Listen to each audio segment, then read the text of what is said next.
Hi everyone. In this video, we will interpret the results of a hypothesis test for the mean with a standard deviation unknown.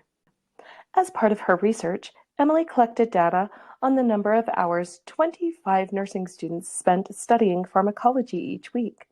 She performs a hypothesis test with the following parameters. The null hypothesis is that mu equals 54 hours. The alternative hypothesis is that the average is greater than 54 hours, with a significance level of alpha equaling 0.05. The test statistic was calculated for us as t equals 2.045, and the critical value is 1.711. Should Emily reject or not reject the null hypothesis? Interpret your conclusion within the context of the hypothesis test. All of the information that we need has been given to us on the side. However, it's much easier to figure it out if we can visualize what the information is that we have. So we'll draw a normal curve, and right down the center is our mean, and that was given to us as 54 hours. We also see that with our alternative hypothesis, we have a greater than sign.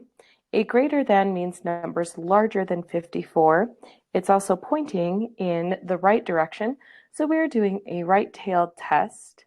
We were also given the significance level for the area under the curve right here will be 0.05, and this makes our rejection region, which means over here is our fail to reject region. And we were given a critical value of 1.71. This is our cutoff for where we get the rejection region. So the critical value is right here at 1.711.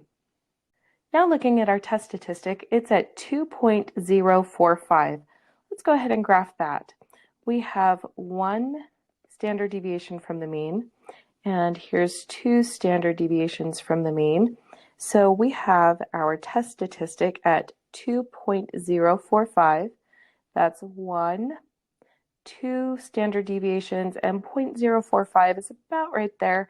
So we have a test statistic of 2.045. This puts our test statistic beyond our cutoff beyond the critical value into the rejection region, which means we need to conclude to reject the null hypothesis.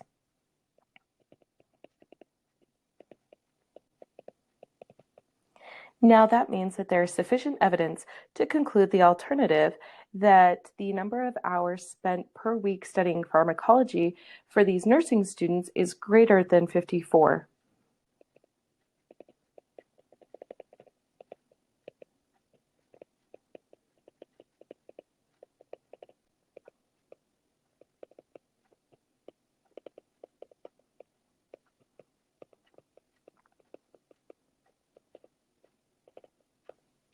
We've now answered the two questions we were asked to reject the null hypothesis, and we've now interpreted our conclusion in the context of this hypothesis test, and we're all done.